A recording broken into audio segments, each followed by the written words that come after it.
अब नंबर आया पार्वती मैया, पूछताछ हुई, अंदर हो गई महाराज। अब बाबा भोलेनाथ घूंघट लगा के खड़े हैं इतना। भगवान बोले कौन की बहू है? अब जब वो कौन की बहू हो तभी तो महाराज आवाज दे। अब तो चुपचाप खड़े हैं। पार्वती मैया ने पीछे से कहा, अरे मोहन, ये हमारे पड़ोस में अभी एक नया विवाह भयो है, उसी के छोरा की बहू। बोले अच्छा, इस ब्रज के अंदर कौन के वो छोरा को विवाह होवे और मोको पतो ना चले? ऐसो कैसे हो सके? अरे गोपी, मोको बेवकूफ मत बना। जैसे ही मेरे गोविंद ने हाथ बढ़ाया तो बाबा का घूंघट खुल जाता है, और जैसे ही घूंघट खुला तो सामने मेरे भोलेनाथ खड़े हैं। तो मेरे केशव कहने लगे, अरे बाबा, यहाँ आने के लिए दूसरे मनुष्यों के लिए जगह नहीं है, मना है, लेकिन आप तो पहले से ही अर्धनारीश्वर स्वरूप ले चुके हैं और आप तो हमारे इष्ट हैं। आपसे किसने मना किया जो आपने ऐसा वेश धारण किया?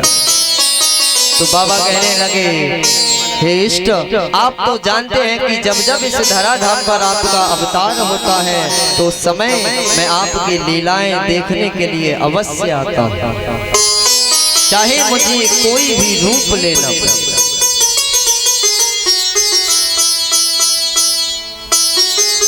महाराज, ये रास 6 महीनों तक चला। कितने दिनों तक? 6 महीनों तक। लेकिन मेरे गोविंद पर उस काम ने समस्त अपनी कलाओं को लगाकर देख लिया, कुछ प्रभाव नहीं हुआ। तो अंत में यही होता है, अंतत्वगत्वः, वह गोविंद की शरण ग्रहण करता है, कहता है, माधव, मुझसे भूल हो गई, क्षमा करें। तो गोविंद ने उसे क्षमा दान दिया। यहाँ पर हे राजन परीक्षित, ये रास 6 महीनों तक चला और आज भी होता है। निधि वन में महाराज 6 बजे के बाद जाना वर्जित है। समस्त पशु पक्षियों को भगा दिया जाता है, ताला लगा दिया जाता है, और उस मंदिर के अंदर नए वस्त्र राधा जी के और कृष्ण जी के लिए रखे जाते हैं। 2 दातून रखी जाती हैं, और सुबह जब कपाट खोले जाते हैं तो वो दातून चबाई हुई मिलती हैं, और वस्त्र ऐसे मिलते हैं जैसे मानो उन्हें किसी ने यूज किया। कई लोगों ने महाराज जांचने की, परखने की कोशिश की, लेकिन उस कैमरे में कुछ नहीं आया। एक हमारे ब्रज के संत हुए महाराज, वो एक बार चुपके से उस निधि वन में रह जाते हैं, और ये भी प्रभु की इच्छा से ही होता है, क्यों? उनकी इच्छा नहीं होती है तो कोई भी कार्य नहीं हो सकता। कि तेरी सत्ता के बिना, अरे हे प्रभु मंगल, और पत्ता तक हिलता नहीं, खेले न एक फूल। हे प्रभु, आपकी जब तक दया नहीं है, करुणा नहीं है, कृपा नहीं है, तब तक फूल तो छोड़िए, एक पत्ता तक नहीं हिल सकता। तो वो संत जो चुपके से उस निधि वन में रह गए, वो गोविंद की कृपा से, उस किशोरी की कृपा से। और जैसे ही महाराज समय हुआ, गोविंद और मेरी राधा रानी आ रहे थे, तो राधा जी को मनुष्य की गंध लगी। कहा, रे केशव, आज हमारे मध्य कोई मानव विद्यमान है, मौजूद है। और जिन संत ने दर्शन किया था महाराज, जब मेरे गोविंद और किशोरी उनके समक्ष पहुंचे तो उनकी आंखें फटी की फटी हैं और नेत्रों से अश्रुधारा निरंतर प्रवाहित हो रही है। बोलना तो चाहते हैं लेकिन बोल नहीं पाते। यही हाल होता है। जिसने उस दृश्य को देखा या तो महाराज पागल हो गया या फिर बोलने लायक नहीं रहा। एक बार एक बंदर ने भी देख लिया था, तो वो महाराज जब सुबह मिला तो उसका भी यही हाल था, आंखों से अश्रु बह रहे थे लेकिन कोई हलचल नहीं। कुछ क्षणों के पश्चात उसका प्राणांत हो जाता।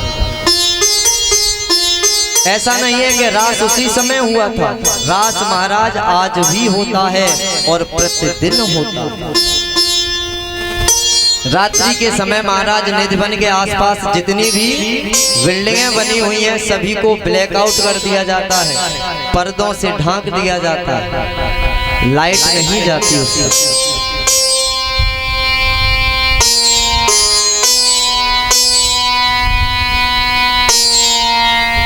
और इधर महाराज एक दिन भोजराज कंस के यहाँ नारद जी का पदार्पण होता। और जब कंस के यहाँ पहुंचे नारद जी तो देखा कि कंस दिन प्रतिदिन कमजोर होता जा रहा है। तो नारद जी ने कहा, अरे कंस, मैं जब कुछ दिन पहले आया था तब तो तू खूब मोटा ताजा हट्टा कट्टा था, लेकिन अब अचानक क्या हो गया? यदि कोई बीमारी हो गई है तो किसी अच्छे वैद्य से उसका इलाज करवाओ। यदि किसी बात की चिंता है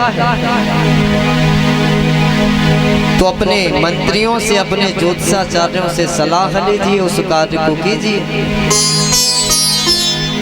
इस प्रकार तुम्हारा रहना अच्छा नहीं लगता।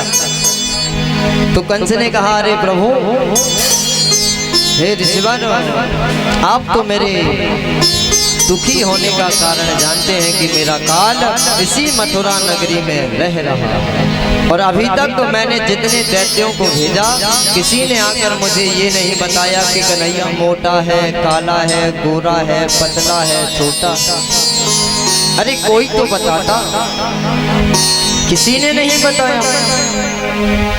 तो नारद जी बोले, ठीक है, तुम्हारी सारी युक्तियां फेल हुई, लेकिन मैं तुम्हें एक युक्ति बताता हूं। एक काम कर लो, तुम्हारे इसी राज्य में एक अक्रूर नाम का व्यक्ति रहता है, उसे तैयार करो और भेजो, खबर भिजवाओ कि तुम्हारे मामा के यहाँ धनुष यज्ञ हो रहा है, उसमें तुम्हें बुलवाया है तुम्हारे मामा ने।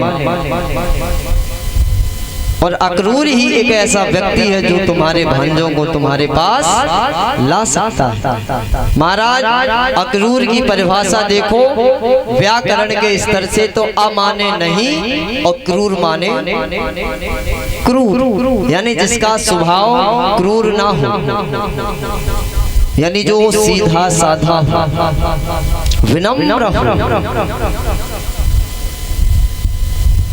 कहा उनसे कहो प्रातः काल चले जाएं। तो कंस ने बुलाया और कहा कि हे अक्रूर, जाओ, मेरा ये पैगाम मेरे भांजों तक पहुंचा दो और उन्हें लेकर के आना।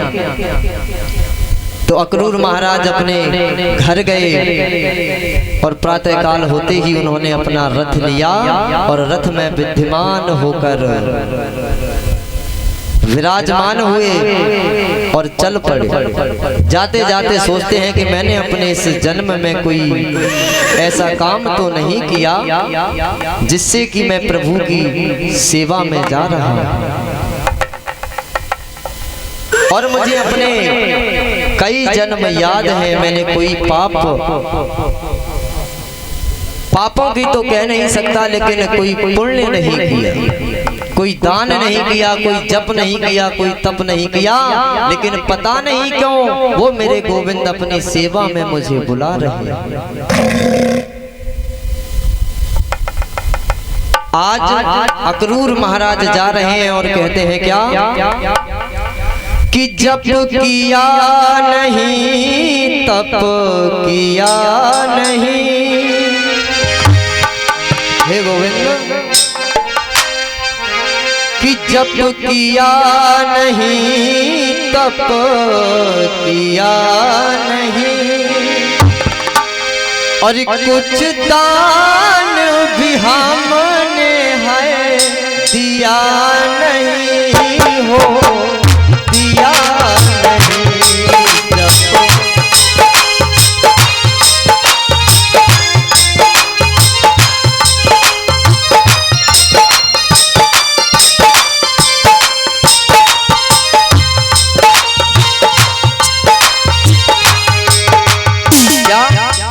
जब किया नहीं तब किया नहीं, कुछ दान भी मैंने दिया नहीं। लेकिन है ध्यान मुझे इस जीवन में, है ध्यान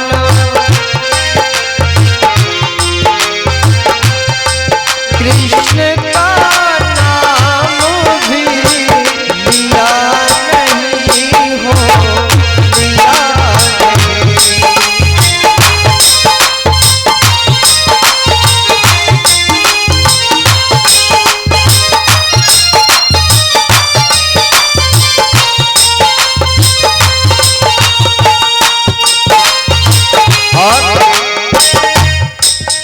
लेकिन लज्जा की बात है ये,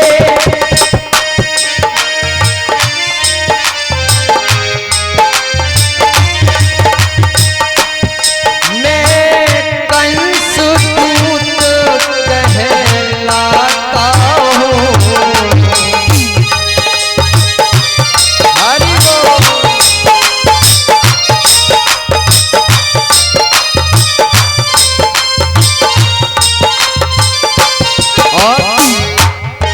है धन्य भाग मेरा इतना,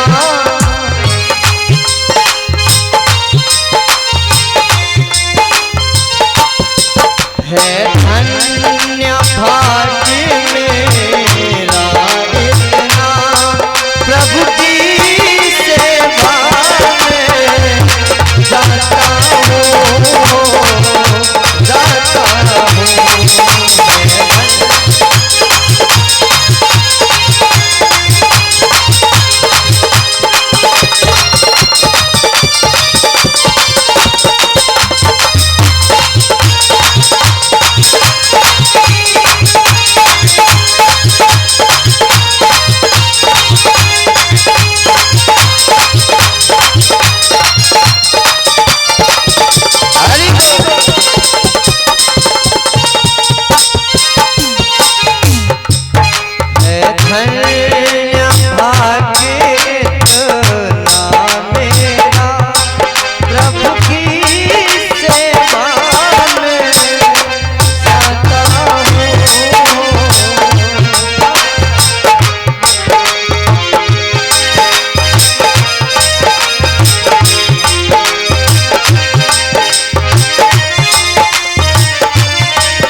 कहते हैं मुझे पूर्ण विश्वास है मैंने इस जन्म में कोई जप तप नहीं किया, और मेरे लिए ये लज्जा की बात है कि मैं कंस का दूत बन के जा रहा हूँ।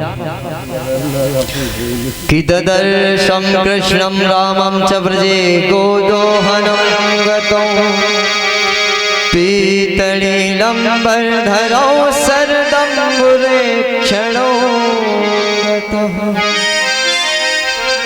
और जैसे ही ब्रज के अंदर पहुंचे तो क्या देखा कि यशोदा मैया गायों को दुह रही है, उनका दुग्ध निकाल रही है। संध्या के समय पहुंचे तो बलराम जी महाराज और भगवान कृष्ण नीलांबर और पीतांबर डाल करके दोनों भाई खड़े हैं। दौड़ करके गए, काका काका कह करके चरणों को पकड़ लिए। आज देखो महाराज भक्त की भक्ति में कितना दम है, एक भक्त की भक्ति कितनी प्रबल है कि तीनों लोगों का स्वामी महाराज आज अपने भक्त के चरण पकड़ रहा है। भक्ति करो तो महाराज ऐसी करो दिखावे की नहीं। हम प्रभु को चाहें, हम प्रभु को चाहें ये बड़ी बात नहीं है। हम प्रभु को चाह लें ये बड़ी बात नहीं है। बड़ी बात तब है कि हम प्रभु को चाहें और प्रभु हमें अपना बना। और ये कब संभव है? जब हमारी भक्ति में दम होगी, हमारी भक्ति प्रबल होगी।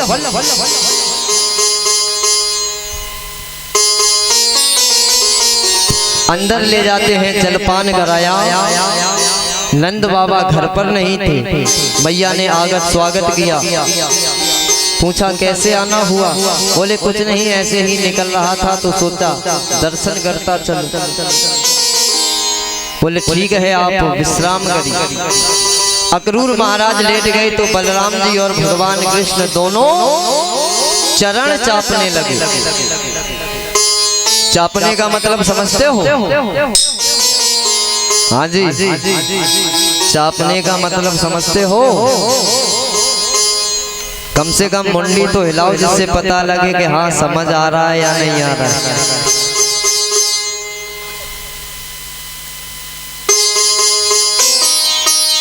यानी दबाना। आज जब चरण चाप रहे थे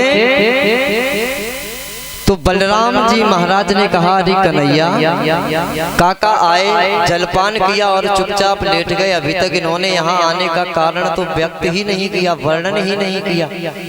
और जब तक ये नहीं कहेंगे तो मैया हमें भेजेगी नहीं। और मैया से बच के भी बात को पूछना है। क्यों? यदि मेरी यशोदा मैया ने जान लिया तो वो मुझे यहाँ से भेजने वाली नहीं है। तो भगवान ने धीरे से अक्रूर महाराज के पैर का अंगूठा तिरछा कर दिया। और जैसे ही महाराज दर्द हुआ, पीड़ा हुई तो एकदम से नेत्र खुले। बोले अरे लाला क्यों? तुम भी विश्राम करो जाकर, रात्रि बहुत हो चुकी है। भगवान बोले काका, आप यहाँ आए और आपने हमें ये तो बताया ही नहीं कि आप किस काम से आए। बोले बेटा, तुम तो जानते हो तुम्हारे मामा कंस की बुद्धि हमेशा उल्टा ही सोचती है। यदि मैं तुम्हें उसका निमंत्रण देने नहीं आता तो वो मुझे मार देता। और मुझे अपने प्राणों की परवाह नहीं है, मैं तो तुम्हारा दर्शन करने के लिए आया। तुम्हारे मामा ने तुम्हें मारने के लिए धनुष यज्ञ की रचना की है और उसमें तुम्हें बुलाया गया है। बोले अच्छा। उधर से मैया का निकलना हुआ। भगवान ने तुरंत अक्रूर जी के मुंह पर अपना हाथ लगाया। बोले काका चुप, अगर मैया ने जान लिया तो वो मुंह को भेजेगी और मेरी लीला में व्यवधान उत्पन्न हो जाएगा। हे राजन, इधर रात्रि ज्यादा हुई, 3 पहर बीते तो नंदराय जी आ जाते हैं, उनसे वार्तालाप होता है। सुबह होने के पश्चात नंद महाराज ने आने का कारण पूछा तो उन्होंने नंद जी को बता दिया। नंद जी ने जाकर मैया यशोदा से जैसे ही कहा तो मैया बेचैन हो गई। कहने लगी, मैं अपने लल्ला को कहीं नहीं जाने दूंगी। मेरा लल्ला बहुत छोटा है, नहीं भेजूंगी अपने जिगर के टुकड़े। बाबा समझाते हैं, भगवान कन्हैया भी समझाते हैं, बलराम जी भी समझाते हैं, अक्रूर जी भी समझाते हैं, लेकिन मैया नहीं मानती। और जब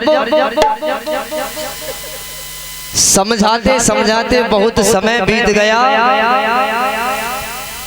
तो महाराज देख ले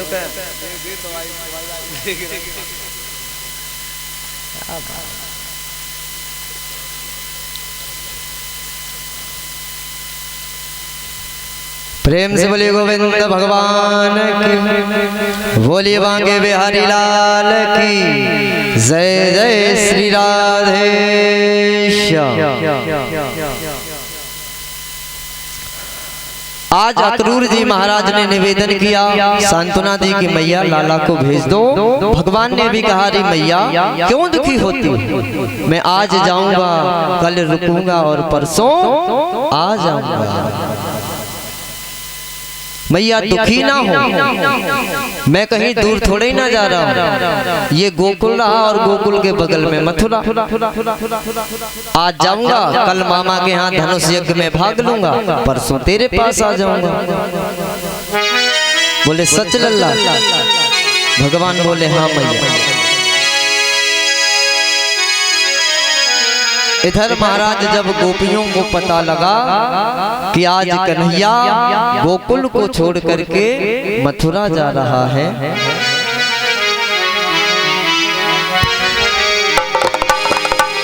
जैसे ही रथ में सवार होके निकले तो आगे गोपियां खड़ी हो जाती, कहती हैं अरे कन्हैया कहाँ जा रहा है? भगवान ने जो शब्द मैया से कहे वही गोपियों से कहा, गहरी गोपी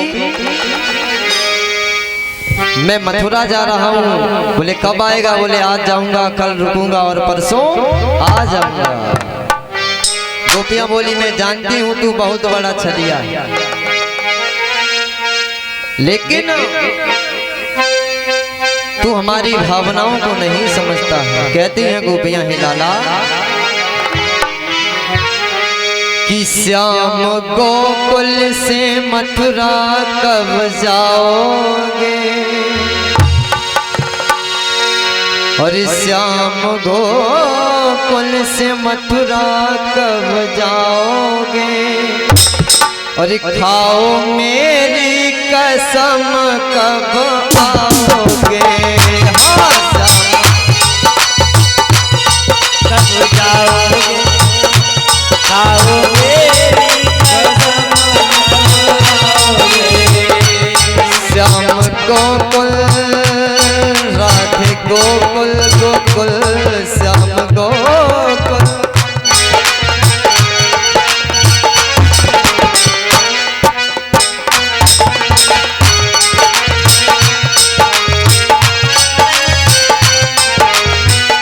अरे लाला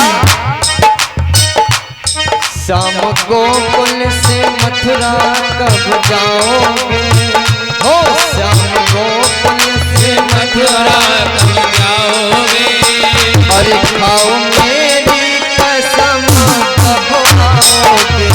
हाँ श्याम गोकुल से मथुरा कब जाओगे, खाओ मेरी कसम कब आओगे। और हे लाला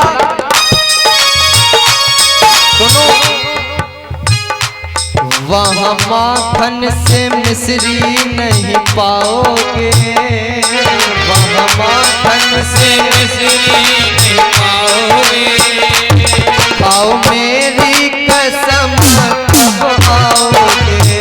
हाँ श्याम गोकुल से मथुरा कब जाओगे, खाओ मेरी कसम कब आओगे, खाओ मेरी कसम कब आओगे।